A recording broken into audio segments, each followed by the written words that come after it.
एक पति पत्नी जो 1.5 साल से कोर्ट के चक्कर लगा रहे होते हैं, आज कोर्ट में इनकी आखिरी तारीख होती है। आज जज साहब इनका फैसला सुनाने वाले होते हैं। दोस्तों, जज साहब आज यहाँ पर यही फैसला सुनाते हैं कि अगर तुम दोनों की नहीं बनती तो तुम दोनों अलग हो सकते हो, तुम अपने अपने घर जा सकते हो। लेकिन यहाँ पर जो लड़का होता है उसके ऊपर 6 लाख रुपए यहाँ पर लड़की को देने होंगे और जो उसका सामान होगा वो भी लड़की को वापस करना होगा। दोस्तों, ये सब कोर्ट में पूरा हो जाता है और उसके बाद दोनों के दोनों अपने घर जाने लगते हैं। लास्ट टाइम जो पति होता है वो अपनी तलाकशुदा पत्नी की तरफ देखता है और पत्नी अपने पति की तरफ देखती है। उसके बाद दोनों वहाँ से जाने लगते हैं, लेकिन उसके तुरंत बाद ही होता कुछ ऐसा है कि दोनों के दोनों वापस एक हो जाते हैं और दोनों के दोनों यही निर्णय लेते हैं कि हम दोनों एक साथ जीना चाहते हैं, एक ही साथ रहेंगे। ना तो फिर वो अपने घर वालों की मानते, ना ही किसी और की मानते, दोनों के दोनों एक हो जाते हैं। दोस्तों, ऐसा उनके जीवन में क्या मोड़ आया था जो दोनों के दोनों एक हो गए थे? अगर आप लोग भी पूरी कहानी को डिटेल से जानना चाहते हो तो वीडियो को ज़रा सा भी स्किप ना करें, लास्ट तक वीडियो को ज़रूर देखिएगा। दोस्तों, आगे बढ़ने से पहले हमारी वही रिक्वेस्ट कि जो हमारे चैनल के साथ नए हैं कृपया करके चैनल को फॉलो कर लें, बेल आइकन को ज़रूर प्रेस करें। नमस्कार, जय हिंद। आप देख रहे हैं APH न्यूज़ राहुल रावत के साथ। दोस्तों, आज की जो हकीकत की घटना आप लोगों को बताने जा रहा हूँ, एक परिवार जिसमें बड़े वाला लड़का राजपाल होता है जिसकी उम्र लगभग 24 से 25 साल हो जाती है। यहाँ पर घर वालों को लगने लगता है कि क्यों ना अब राजपाल के लिए कोई लड़की देख ली जाए। इनके परिवार में राजपाल का एक छोटा भाई भी होता है जो पढ़ने लिखने में बहुत ही ज़्यादा होशियार होता है। राजपाल की एक बहन भी होती है जिसकी शादी हो चुकी होती है। घर परिवार में माता पिता, राजपाल और राजपाल का छोटा भाई रहा करते हैं। दोस्तों, अब राजपाल के लिए पड़ोस के ही गाँव की रहने वाली रुचिका को देख लिया जाता है। रुचिका की उम्र उस समय 22 साल होती है। दोस्तों, दोनों की बड़ी ही धूमधाम से शादी कर दी जाती है। शादी के बाद रुचिका अपनी ससुराल में आ जाती है। शादी जब होती है तो यहाँ पर रुचिका अपने भैया भाभी के साथ लिपट लिपट कर रो रही होती है, क्योंकि रुचिका के माता पिता पहले ही एक रोड एक्सीडेंट में चल बसे होते हैं। अब तो माता पिता का जो पार्ट है वो भाभी भैया ही निभाते हैं। दोस्तों, अब रुचिका अपनी ससुराल में आ जाती है और अपनी सास और ससुर में अपने माता पिता का रूप देखने लगती है, उनकी अच्छे से सेवा करने लगती है। धीरे धीरे समय बीतने लगता है और जो रुचिका की सास होती है वो बहुत ही तेज तर्रार स्वभाव की होती है। वो बार बार रुचिका को ताने मारने लगती और कहने लगती कि तू लेकर ही क्या आई है, तूने तो हमारे बेटे को बर्बाद करके रखा है और इसको ऐसा बना दिया है ये घर से कहीं बाहर कमाने भी नहीं जाता। तो यहाँ पर रुचिका अपनी सास से कहने लगती है कि माँ जी, आप ऐसे ताने क्यों मार रही हो? मैंने भला इसको कहाँ बाहर जाने से रोका है? अगर ये बाहर जाना चाहेंगे तो बाहर जा सकते हैं, वहाँ जाकर कमा सकते हैं, लेकिन मैंने कभी भी इनको नहीं रोका। दोस्तों, उसके बाद धीरे धीरे समय बीतने लगता है। जो यहाँ पर राजपाल का छोटा भाई होता है वो CA की परीक्षा पढ़ रहा होता है और थोड़े ही समय में वो CA बन जाता है और बहुत ही अच्छी उसकी जॉब लग जाती है। दोस्तों, थोड़ा समय और बीतता है। अब यहाँ पर माता पिता को लगता है कि छोटे भाई की भी शादी कर देनी चाहिए और फिर छोटे भाई के लिए एक बहुत ही अच्छी सी बहू देख ली जाती जो पढ़ी लिखी होती है। अब तो यहाँ पर जो छोटी बहू आती है वो अपनी सास की तरफ हो जाती है, क्योंकि वो पढ़ी लिखी थी। इधर जो रुचिका होती है वो इतनी ज़्यादा पढ़ी लिखी नहीं थी, राजपाल भी इतना ज़्यादा पढ़ा लिखा नहीं था।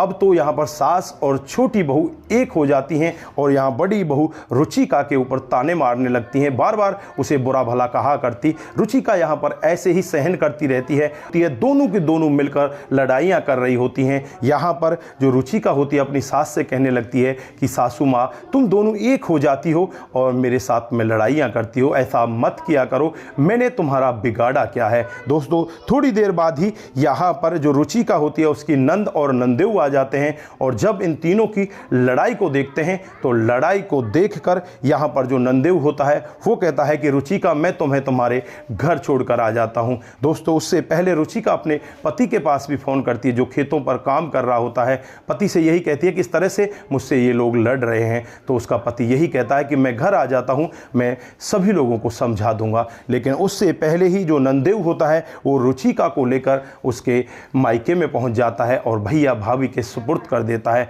जब भैया भाभी उससे पूछते हैं तो भैया भाभी को वो पूरा वाकया बताती है, क्योंकि आज तक उसने कोई भी बात अपनी जो ससुराल की होती है अपने मायके में नहीं बताई थी। अगर माता पिता उसके होते तो माता पिता को शायद वो कुछ बता देती, लेकिन भैया भाभी को वो कुछ भी नहीं बता पाती। आज वो पूरा वाकया भैया भाभी को बताती है। जो भाभी होती है वो क्रोध में आती है और कहने लगती है कि तुझे उस घर में जाना ही नहीं है, तू तो उस लड़के से अब तलाक ले ले तो ही बेहतर होगा। लेकिन यहाँ पर रुचिका तलाक लेने के लिए तैयार नहीं होती। वो कहती है कि मैं ऐसा नहीं कर सकती। लेकिन यहाँ पर जो भैया भाभी होते हैं उसके ऊपर दबाव बनाने लगते हैं। इधर जब राजपाल अपने घर आता है, घर आकर देखता है तो उसे उसकी पत्नी नहीं मिलती। उसका क्रोध साथ में आसमान पर पहुंच जाता है। वो सोचने लगता है कि मेरी पत्नी मुझे बिना बताए यहाँ से चली गई, अब मैं उसके पास फ़ोन नहीं करूँगा। दोस्तों, राजपाल उसके पास फ़ोन करना बंद कर देता है और धीरे धीरे समय बीतने लगता है। इधर जो रुचिका होती है वो भी इंतज़ार करती है कि तेरे पति का तो फ़ोन आएगा, लेकिन उसका भी फ़ोन नहीं आता। दोस्तों, फिर रुचिका ना चाहते हुए भी कोर्ट में पेपरों को दायर कर देती है। जो तलाक के पेपर होते हैं वो कोर्ट में जमा हो जाते हैं और उसके बाद तारीखें पढ़ने लगती हैं। धीरे धीरे करके तारीखें पढ़ने लगती हैं और समय आगे बीतने लगता है। लगभग 1.5 साल का समय बीत जाता है। इन 1.5 सालों में ना तो रुचिका ने कभी राजपाल के पास फ़ोन किया, ना ही राजपाल ने कभी रुचिका से बात करने की कोशिश की। दोस्तों, आज उनकी लास्ट तारीख होती है। दोनों के दोनों कोर्ट में खड़े होते हैं और जज साहब उनसे लास्ट बार पूछते हैं, क्या तुम एक दूसरे के साथ रहना चाहते हो? तो यहाँ पर रुचिका कहती है कि मैं इसके साथ नहीं रहना चाहती। इधर जो राजपाल है वो भी कहता है कि मैं भी अब इनके साथ नहीं रहना चाहता। दोनों का तलाक कर दिया जाता है और यहाँ पर राजपाल को 6 लाख रुपए और जो रुचिका का सामान होता है वो सभी इनको देने होते हैं। एक डेट निश्चित कर दी जाती है कि इस डेट को ये सामान पूरा का पूरा तुम्हें देना होगा और इतने पैसे तुम्हें देने होंगे। दोस्तों, अब यहाँ पर जो रुचिका के घर वाले हैं वो बहुत ज़्यादा खुश होते हैं, भैया भाभी, और जो वकील होता है वो भी खुश होता है कि मैंने केस जीत लिया। इधर जो राजपाल का वकील होता है वो भी खुश होता है, राजपाल के घर वाले भी खुश होते हैं। दोस्तों, दोनों के दोनों वकील एक ही जगह एक ही टपरी पर जाकर चाय पीने लगते हैं, एक ही जगह बातचीत करने लगते हैं। इधर जो राजपाल होता है वो भी चाय की टपरी पर जाकर बैठ जाता है। जो यहाँ पर रुचिका के भैया भाभी होते हैं वो तो चले जाते हैं। रुचिका स्कूटी लेकर आई थी, उस स्कूटी में सेल्फ मारती है और सेल्फ मारकर सीधे राजपाल की तरफ जाने लगती है। उसके मन में कुछ बातचीत थी, वो कुछ कहना चाहती थी, लेकिन जैसे ही वो राजपाल के पास पहुंचती है, राजपाल उससे कहता है कि क्या चाय पियोगी? तो यहाँ पर वो राजपाल की तरफ देखती है और देखते ही सीधी अपनी स्कूटी के एक्सीलेटर को दबा देती है और सीधे वहाँ से चलने लगती है। दोस्तों, जैसे ही कोई चंद सेकंड आगे वो बढ़ती है, एक गाड़ी में जाकर उसकी स्कूटी टकरा जाती है। अब यहाँ पर उसे उठाने वाला कोई भी नहीं होता। राजपाल को पता चलता है कि जो तेरी तलाकशुदा पत्नी है, जिसके साथ आज तेरा तलाक हुआ है, वो किसी गाड़ी से टकरा गई है। दोस्तों, वहाँ पर दौड़कर राजपाल पहुँचता है और आनन फानन में ही उसे उठाता है, उठाकर उसे नज़दीकी अस्पताल में लेकर जाता है और वहाँ जाकर उसे भर्ती करा देता है। दोस्तों, उसके बाद उसके भैया भाभी को फ़ोन करा दिया जाता है। इधर जो डॉक्टर साहब होते हैं वो चेकअप करने लगते हैं और ट्रीटमेंट स्टार्ट कर देते हैं। जो पैसा फ़िलहाल का खर्च होता है उसे राजपाल दे देता है और कहता है कि इसके भैया भाभी आएंगे, आगे का खर्चा वो देखेंगे। दोस्तों, अब यहाँ पर जो रुचिका होती है उसे होश आने लगता है और राजपाल को सामने देखकर वो एकदम से क्रोध में आ जाती है और कहने लगती है कि अब तेरी यहाँ भी आने की हिम्मत हो गई, तू यहाँ भी आ गया, तुझे नहीं पता कि तुझे यहाँ नहीं आना चाहिए था। अब राजपाल कहे तो क्या कहे, वो कुछ नहीं कहता और वहाँ से चुपचाप जाने लगता है। दोस्तों, इधर जो रुचिका होती है वो डॉक्टर साहब से पूछती है कि मुझे यहाँ पर कौन लेकर आया था? तो डॉक्टर साहब कहते हैं कि अगर जो अभी व्यक्ति गया है ये तुझे समय पर नहीं लेकर आता तो तेरी जान नहीं बचती। रुचिका अब एकदम से टूट सी जाती है। उसके मन में कई तरह के सवाल चलने लगते हैं कि तेरा जो तलाकशुदा पति है वही तुझे यहाँ छोड़कर गया है और तू उसके बारे में इस तरह की बातें कर रही है। जो उसके भैया भाभी होते हैं वो कम से कम 3 घंटे बाद उस हॉस्पिटल में पहुँचते हैं और हॉस्पिटल में आने के बाद रुचिका का हालचाल पूछते हैं और उससे कहते हैं कि तू आराम से यहीं रहे, हम तेरा पैसा वैसा भिजवा देंगे और जब तू ठीक हो जाए तब तू घर आ जाना। वहाँ से वो वापस चले जाते हैं, थोड़ी देर भी उसके पास नहीं बैठते। दोस्तों, अब रुचिका को यहाँ पर बहुत ही गंदा लगने लगता है। उस पल के बारे में सोचने लगती है और सोच सोच कर अपनी आंखें नम कर लेती है। इधर जो राजपाल होता है जैसे ही रुचिका के कमरे में जाता है उसके कुछ कपड़ों को देखता है और कपड़ों को देखकर उसकी आंखों में आंसू आ जाते हैं। वो वहीं पर रोने लगता है। थोड़ी देर बाद वो चुप हो जाता है और अब यहाँ पर जो रुचिका होती है उसे भी लगने लगता है कि तुझे राजपाल के साथ ही रहना चाहिए, राजपाल ही तेरी देख रेख कर सकता है। दोस्तों रुचिका के पास राजपाल का नंबर होता है। 1.5 साल बाद रुचिका जब राजपाल को फ़ोन करती है तो राजपाल जब रुचिका की आवाज़ सुनता है तो सुनते ही एकदम से चुप हो जाता है। रुचिका इधर से बोलती है क्या कुछ बोलोगे नहीं? तो यहाँ पर राजपाल कहता है कि क्या बोलूँ।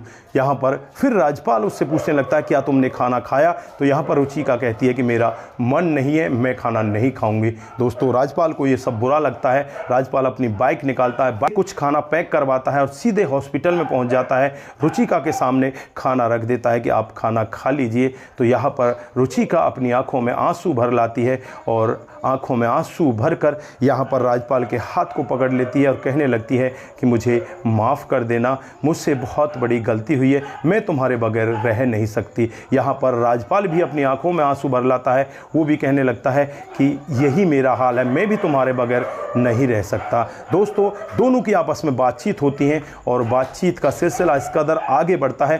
दोनों यहाँ पर यही निर्णय ले लेते हैं कि अब हमें किसी के साथ नहीं रहना है तो एक दूसरे के साथ रहना है। दोस्तों दोनों एक दूसरे के साथ रहने का निर्णय ले लेते हैं। 3 दिन के बाद यहाँ पर जो रुचिका होती है उसका डिस्चार्ज होता है और डिस्चार्ज होने के बाद रुचिका अपने भैया भाभी के पास नहीं जाती, राजपाल को फ़ोन करती है। राजपाल खुद उसे यहाँ पर लेने के लिए आता है और वो दोनों के दोनों सीधे अपने घर पहुँच जाते हैं। दोस्तों यहाँ पर जब राजपाल की माँ और राजपाल की छोटे भाई की बहू इन दोनों को साथ में देखती हैं तो उनका जो पारा है वो 7वें आसमान पर पहुंच जाता। मन ही मन सोचने लगती हैं कि इसका तो तलाक हो गया था, अब ये वापस कैसे आ गई। मन ही मन में ऐसे विचार करने लगती हैं और फिर राजपाल की माँ कह ही देती है कि तू इसको यहाँ पर क्यों लेकर आया है, तेरा तो इसके साथ में तलाक हो चुका है। दोस्तों अब यहाँ पर राजपाल भी बिना कुछ सोचे समझे अपनी माँ से कह देता है कि मैं इसी के साथ रहना चाहता हूँ, अगर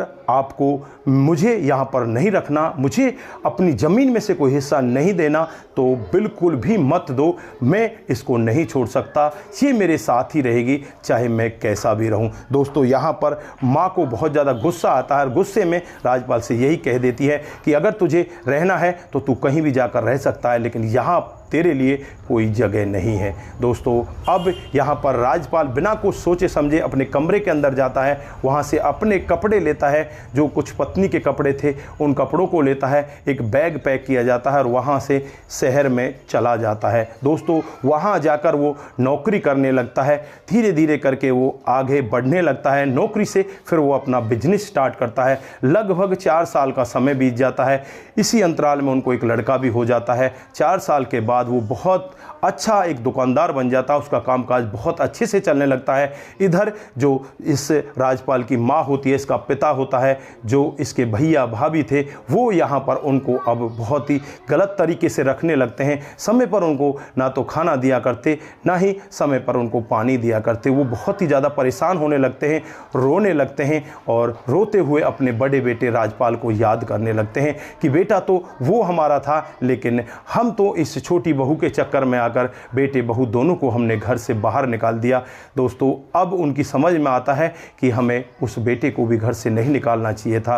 दोस्तों फिलहाल वो यही सोच रहे हैं कि शायद हमारा बड़ा बेटा हमारे पास आ जाए तो हम उसके साथ रहें, लेकिन बड़े बेटे को भी अब वहाँ जाने की कोई ज़रूरत नहीं है, क्योंकि वो अब उन सब से नाता तोड़ चुका है और वो अब शहर में ही रह रहा है। तो दोस्तों ये थी आज की एक छोटी सी कहानी। आप लोग यहाँ पर क्या कहना चाहते हैं, आपकी जो भी राय है एक बार कमेंट बॉक्स में ज़रूर दीजिएगा। आज के लिए बस इतना ही, फिर मिलते हैं किसी नए मूड के साथ। तब तक के लिए आप अपना ख्याल रखें, परिवार का ख्याल रखें, सतर्क रहें, सावधान रहें। दोस्तों ये कहानी आप लोगों को शिक्षा भी देकर जाती है। जो लोग इस तरह से तलाक लेने की कगार पर पहुंच जाते हैं, इस तरह से तलाक लेकर एक दूसरे से अलग हो जाते हैं, अगर वो अपने जीवन के बारे में सोचें, एक दूसरे के बारे में सोचें, तो शायद उनका निर्णय बदल सके। तो दोस्तों, अगर हमारी इस कहानी को सुनकर एक भी व्यक्ति अपना निर्णय बदल लेता है तो हम धन्य हो जाएंगे। तो दोस्तों, इस कहानी को ज़्यादा से ज़्यादा लोगों के साथ ज़रूर शेयर करके जाएं। आप सभी का दिल की गहराइयों से बहुत बहुत धन्यवाद। नमस्कार, जय हिंद,